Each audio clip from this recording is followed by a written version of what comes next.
ስሜ ጀማል መሐመድ ይባላል። የመጣሁት ከሀሩር ከተማ ነው። ከሱዳን ካርቱም ተፈናቅለን ነው የመጣነው እና እንደመጣን አሁን ትንሽ ስራ መስራት አልቻልንም። የክራይ ቤት ምናምን ሆነን ግማሹ የጠባቂ ከከተማ ውጭ ዳርዳሩን ሆኖ ነው ያለነው። አሁን ቢያንስ በግሩፕ አደራጅተውም ሆነ ቢያንስ የሆነ ስራ የምንሰራበት መንገድ ድጋፍ ያደርጉልን። እኛ አሁን በዚህ ሰዓት ይሄን ነው የምንለው ምርጫ የምናስገባው ነገር የለም።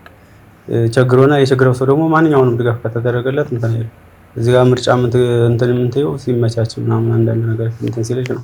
አብዛኛው ወጣት ነው እኛ ጋር ጠቅላላ ብዙ ተፈናቅሎ የመጣው ስራ መስራት የሚችል ሰው ነው።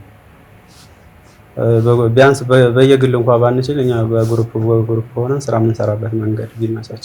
ጦርነቱ እንደተጀመረ ወዲያው ይወጣል። እንደገና እዚያው ከዛሬ ከነገ ጦርነቱ ይረጋጋል እያለ ይቆያል።